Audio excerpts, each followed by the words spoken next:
হরে কৃষ্ণ। জয় শিল প্রভুপাদ কি জয়। আজ আমরা একটি কনসেপ্ট নিয়ে আলোচনা করব।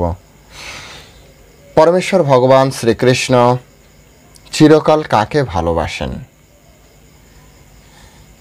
গীতার মাধ্যমে আমরা এই বিষয়টি বোঝার চেষ্টা করব।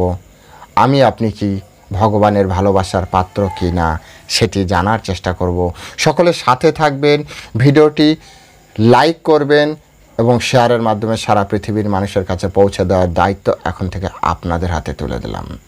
যারা চ্যানেলে প্রথমবার এসেছেন অবশ্যই চ্যানেলটি সাবস্ক্রাইব করবেন পরবর্তী ভিডিওটি পাওয়ার জন্য, এবং আপনার পছন্দের কোনো তথ্য জানার জন্য কমেন্ট সেকশনে অবশ্যই লিখবেন যে আমি এই বিষয়ের উপরে জানতে চাই। তো চলুন শুরু করি। শুরুতেই আমরা যে বিষয়টি দেখব সেটি হচ্ছে, এই বিষয়টি এসেছে ভগবদ গীতার 18 অধ্যায়ের 68 নম্বর শ্লোক থেকে। সেখানে স্পষ্ট করে পরমেশ্বর ভগবান তিনি একটি শ্লোক আমাদের জন্য রেখে গেলেন। য ইদম পরমাম গুজ্জাম মত ভক্ত অভিধাস্বতি ভক্তি ময়ি পরাম কৃত্বা মামৈবস্বতী অসংশয়া। পরমেশ্বর ভগবান শ্রীকৃষ্ণ এই 18 অধ্যায়ের 68 নম্বর শ্লোকে এমন এক ঘোষণা দিলেন যা ভগবানের চূড়ান্ত পছন্দের বহিঃপ্রকাশ। চূড়ান্ত পছন্দ, এর উপরে আর কোনো কথাই থাকতে পারে না। তিনি বললেন যে তিনি কাকে ভালোবাসেন, তিনি বললেন কাকে তিনি নিজের ধামে নিজের বলে গ্রহণ করতে চাইছেন। আসুন জেনে নিই কোথায় আছে এই শ্লোকের মধ্যে। এখানে বলা হচ্ছে মত ভক্ত। মত ভক্ত মানে সাধারণ কোনো ভক্ত নয়। মত মানে আমার। আর এখানে আগের শ্লোক এবং পরের শ্লোকের সাথে বিচার করে যে জিনিসটি আমরা দেখতে পাই সেটি হচ্ছে, মত ভক্ত বলতে এমন এক পরম শ্রদ্ধালু ভক্তের কথা বলা হচ্ছে, যে ভক্ত শ্রদ্ধার সাথে শাস্ত্রীয় জ্ঞান প্রচারে লিপ্ত রয়েছে। এমন এক ভক্তের কথা এখানে স্পষ্ট করে বলা হচ্ছে। এখানে বলা হচ্ছে অভিধাস্বতী, মদ্ভক্ত অভিধাস্বতী। অভিধাস্বতী মানে কি? অভিধাস্বতী মানে যিনি শুধু নিজের কাছে জ্ঞান রাখেন না, সেই জ্ঞান তার যতই কষ্ট হোক, যতই পরিশ্রম হোক, সেই জ্ঞান তিনি অপরের কাছে পৌঁছে দেওয়ার জন্য নিরলস প্রচেষ্টা করে যান।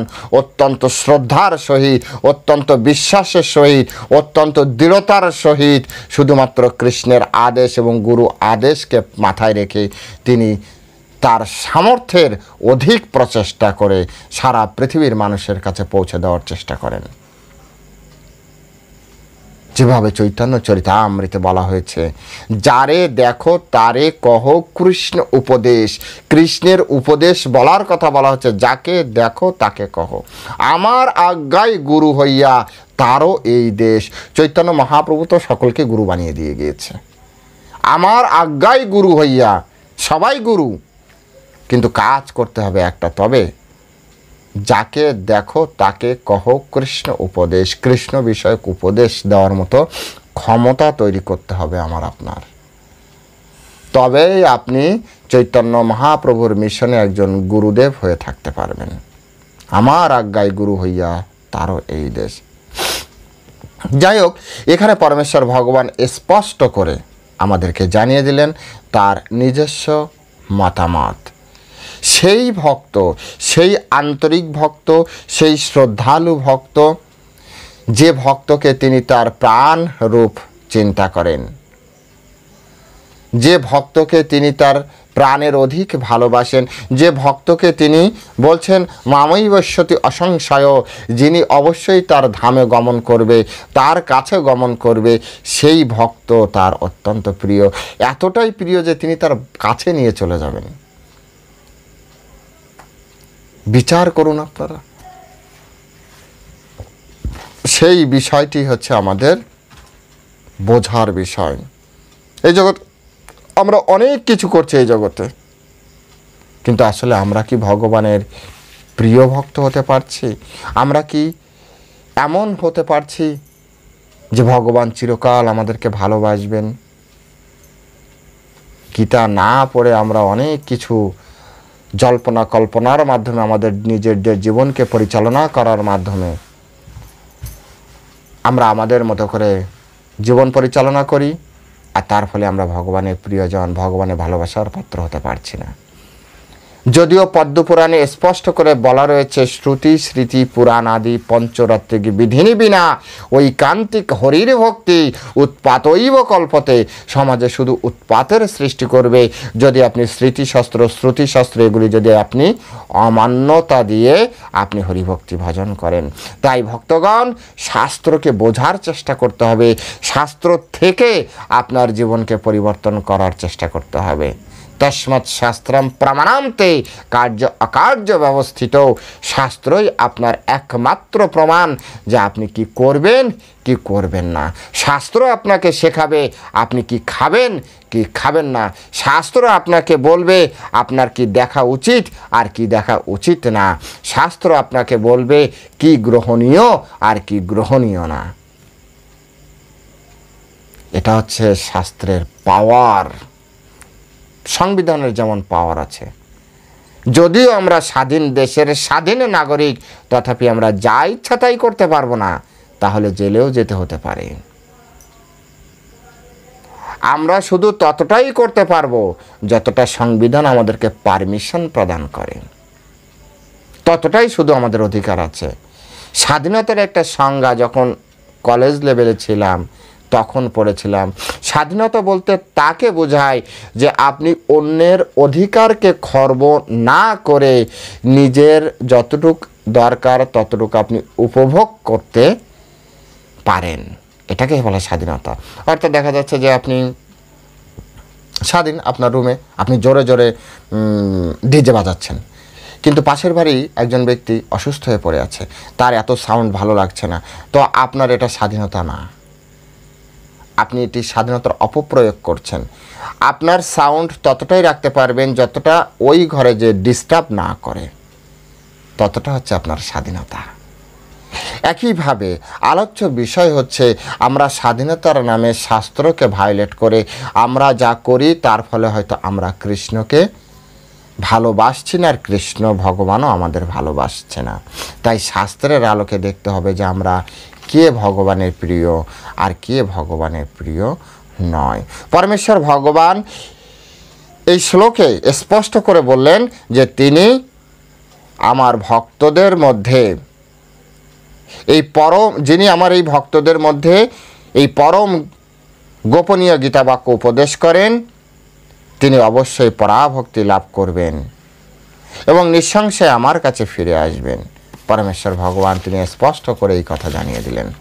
অর্থাৎ অপর ভক্তদের ভিতরে এই গীতার জ্ঞান যে দান করবে, এই গীতা যে বোঝাবে, সেই জন্য তো ইসকন সকলকে প্রচারক বানাচ্ছে। আপনারা গীতা পড়েন, গীতা বোঝেন, প্রথমে এই যে গীতা বোঝার চেষ্টা করুন আর পরে সকলকে বোঝানোর চেষ্টা করুন, তবে পরমেশ্বর ভগবান আপনাকে প্রিয় ভক্ত হিসেবে তার যে প্রিয় ভক্তের লিস্ট সেখানে নাম লিখে রাখবে।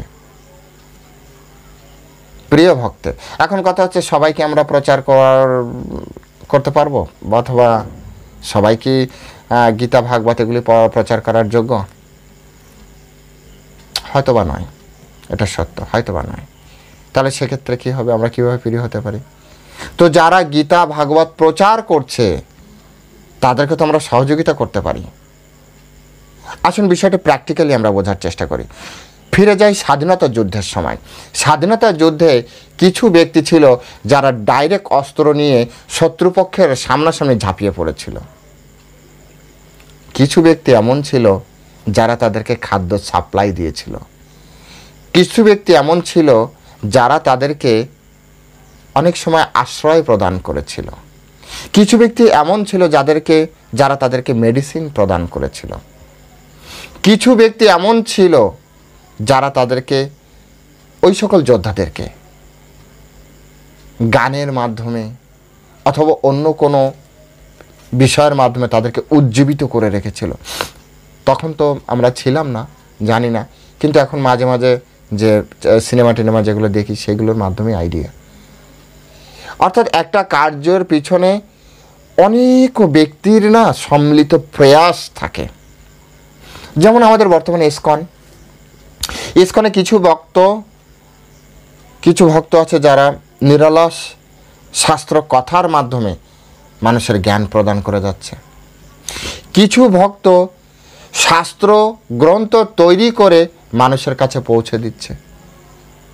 হ্যাঁ, সকলে মিলে একটা জিনিস তৈরি করা হচ্ছে, সকলে মিলে এই কাজটি করা হচ্ছে। আপনি হয়তো গীতা সুন্দরভাবে বুঝে সুন্দরভাবে উপস্থাপন করতে পারছেন না, ঠিক আছে, তো যারা করতে পারছে তাদের কথা অনুযায়ী আপনার জীবনকে পরিচালনা করার চেষ্টা করুন, তাদেরকে সহযোগিতা করুন। যেহেতু গড গিফটেড পাওয়ার নিয়ে ওই ব্যক্তি জন্মগ্রহণ করেছে, ওটা গড গিফটেড পাওয়ার। আপনি হয়তো গড গিফটেড অন্য একটি পাওয়ার নিয়ে জন্মগ্রহণ করেছেন। হয়তো আপনার কাছে ইকোনমিক্যাল পাওয়ার আছে, আর একজন ভক্তের কাছে ইকোনমিক্যাল পাওয়ার নেই, কিন্তু শাস্ত্রকে অ্যানালাইসিস করে অ্যাজ ইট ইজ মানুষের সামনে সুন্দরভাবে, সহজভাবে, প্রাঞ্জলভাবে, বোধগম্যভাবে উপস্থাপন করার ক্ষমতা আছে। তিনি ওই ক্ষমতা নিয়ে জন্মগ্রহণ করেছেন। এখন এই দুইজন ব্যক্তি যদি একসাথে মিলে যায় তাহলে গতিটা আরও বেশি জোরালো হবে। একে অপরের সাথে সহযোগিতা। শিলা প্রভুপাদের ভাষায় যদি বলি, শিলা প্রভুপাদ যখন আমেরিকায় গেলেন, যখন এই শাস্ত্র প্রচার করছিলেন, শিলা প্রভুপাদ খুব সুন্দর একটি কথা আমেরিকানদেরকে বলেছিলেন। শিলা প্রভুপাদ তিনি তাদেরকে বলেছিলেন, দেখো তোমাদের বডি হচ্ছে হৃষ্টপুষ্ট বলিষ্ঠ, কিন্তু তোমরা হচ্ছে অন্ধ। ভারতের শরীর খুব দুর্বল, কিন্তু ওদের দৃষ্টি খুব উন্নত। এক কাজ করো, তুমি যেহেতু দৃষ্টিহীন তাই তুমি ভারতের ব্যক্তিকে কাঁধে নাও। তোমার যেহেতু শরীর অতি উন্নত, হৃষ্টপুষ্ট বলিষ্ঠ, কর্মক্ষম, ও তোমাকে পথ দেখাবে আর তুমি সেই পথে হাঁটবে। কি হবে, দুজনই গন্তব্যে পৌঁছাতে পারবে। কথা হচ্ছে এই উদাহরণের মাধ্যমে আপনি কি শিখলেন? উদাহরণটা এই কারণে দিয়েছিল, ওদের কাছে ইকোনমিক্যাল পাওয়ার আছে, কিন্তু ভারতের কাছে মানে কি বলা যায় যে বৈদিক দর্শন, উন্নত দর্শন আছে। জীবনের প্রকৃত দর্শন, জীবনের প্রকৃত লক্ষ্যকে কিভাবে অ্যাচিভ করতে পারে, এই তত্ত্ব ভারতের মানুষের কাছে আছে। তাই এখান থেকে শিলা প্রভুপাদ ওদেরকে বললেন যে তোমরা একসাথে পাশাপাশি চলো। তুমি তাদের ইকোনমিক্যালি কিছু হেল্প করো আর সে তোমাকে দর্শন দিয়ে হেল্প করুক, তাহলে জীবনের যে মূল লক্ষ্য সেই লক্ষ্যে উভয় একসাথে পৌঁছাতে পারবে। তা না হলে তুমি তো দেখতে পাচ্ছ না, তুমি যেতে পারবে না, আর ওদের কাছে যে অবস্থা, ওরা হেঁটে হেঁটে অত দূর আসতে পারবে না। এই তত্ত্বের মাধ্যমে একে অপরের সাথে যে কোঅপারেশন, এই কোঅপারেশনের হচ্ছে ইসকন। সেজন্য আপনিও প্রিয় হতে পারেন যদি আপনি আপনার সামর্থ্য অনুযায়ী, আপনার গড গিফটেড পাওয়ার অনুযায়ী আপনি কাজ করুন। গীতার সাথে যদি গীতা উপস্থাপন করেন, যারা উপস্থাপন করছে তাদেরকে হেল্প করুন, তো হয়ে যাবে। এখন আসি যে পরমেশ্বর ভগবান তিনি 18 অধ্যায় 69 নম্বর শ্লোকে কি বললেন। তিনি স্পষ্ট করে একেবারে চরম লেভেলে চলে গিয়েছেন, এর থেকে আর কোনো লেভেল হয় না।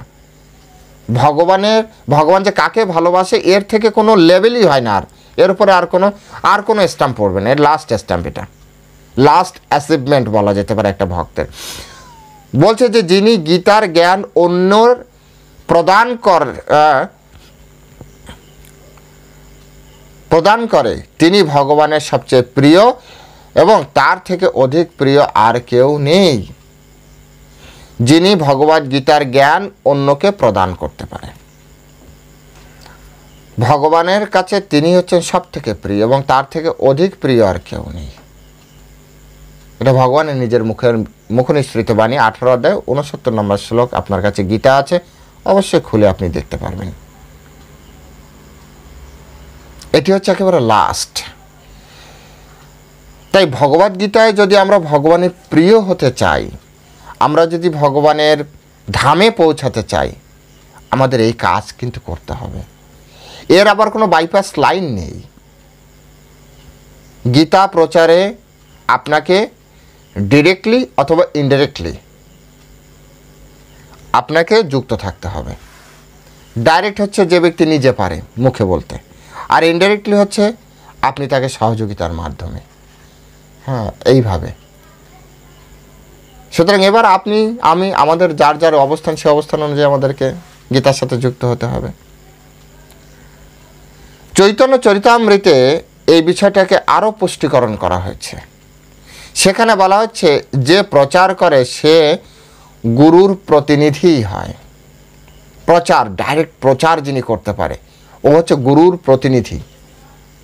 গুরুর প্রতিনিধি না হলে এবং পরম্পরা প্রাপ্তম ইমাম রাজর্ষয়বিদি, অর্থাৎ পরম্পরার মাধ্যমে এই জ্ঞান প্রাপ্তি করা যায়। স এবয়ম ময়া তেয়দ্য যোগ প্রক্ত প্রাতন ভক্ত সিমে সখা চ ইতি রহস্যম হেতুত উত্তমম। তুমি আমার ভক্ত ও সখা, তাই আমি তোমাকে সেই পুরাতন যোগ আজ দিলাম, আর সেই কারণে তুমি এই যোগের রহস্য হৃদয়ঙ্গম করতে পারবে। অর্থাৎ যে ব্যক্তি হৃদয়ঙ্গম করতে পেরেছে সেই তো অপরকে দিতে পারবে। আমি যদি নিজে না জানি, না বুঝি গীতার জ্ঞান, তো আমি আপনাকে কিভাবে দিব? আমি নিজে যদি অঙ্ক না করতে পারি, আমি আপনাকে কিভাবে অঙ্ক করাবো? আমি নিজে যদি ইংলিশ না পড়তে পারি, আমি আপনাকে কিভাবে ইংলিশ পড়তে সহযোগিতা করব? তো গীতার জ্ঞান তো আগে প্রথমে নিজেকে বুঝতে হবে। এবার নিজেকে কিভাবে বুঝবেন যে আপনি নিজেকে বুঝতে পেরেছে কিনা? যিনি গীতার জ্ঞান বুঝতে পেরেছে তার জীবন দর্শন গীতার মতো হবে।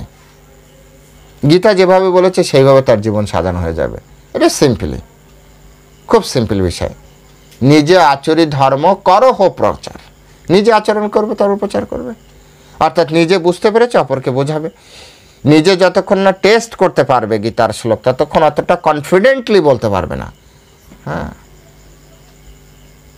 আমরা তো মনে করবে হয়তো এরকম হতো, হয়তো এরকম হতো, কিন্তু শিল প্রভুপাদের ভাষা না, এটাই হবে।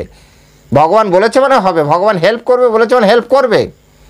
করছে না যে করবে কি করে? তুমি হয়তো ঠিকভাবে এখনো করনি। এইভাবে অঙ্ক করলে অঙ্কটি মিলবেই।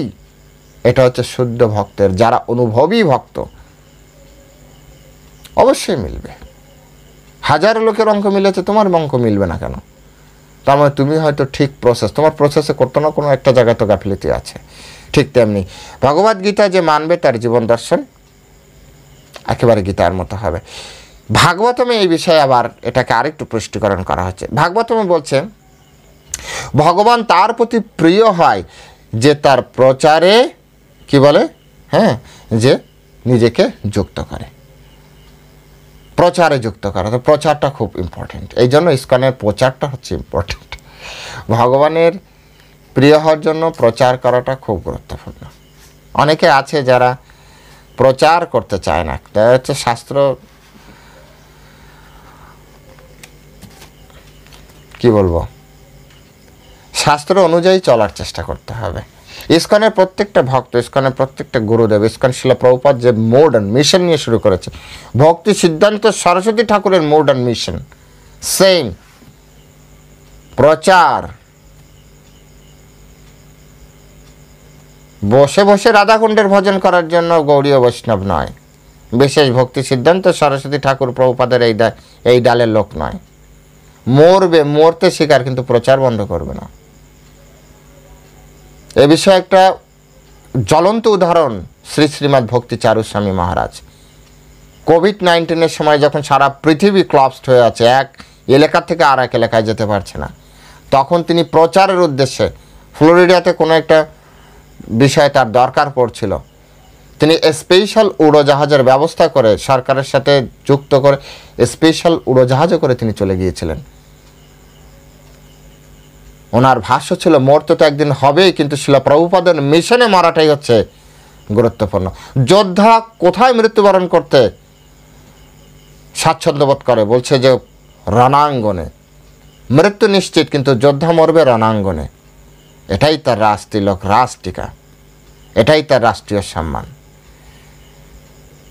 প্রচার এনিহাউ পরমেশ্বর ভগবান এটাই চাইছেন। ঈশোপনিষদেও বলা হচ্ছে, সেখানেও একইভাবে বলা হচ্ছে যে প্রচারের মধ্যে হ্যাঁ শ্রবণ মনন এগুলো এইসব বিষয় হচ্ছে মোক্ষ নিহিত রয়েছে। আপনি শ্রবণ করবেন, মনন করবেন, তো এগুলো প্রচারের বিষয়। এগুলোর ভিতরেই হচ্ছে মোক্ষ বা মুক্তি লুকিয়ে আছে। সুতরাং সমস্ত শাস্ত্রের ওভারঅল একটা জিস্ট হচ্ছে আমাদেরকে, আমরা যদি প্রচার করতে পারি পরমেশ্বর ভগবানের এই গীতার জ্ঞান, ভগবানের জ্ঞান প্রচার করতে পারি, তাহলে অবশ্যই পরমেশ্বর ভগবান আমাদেরকে ভালোবাসবেন এবং চিরকালের জন্য তার বাড়িতে আবার রাখবেন। তাই আপনি যদি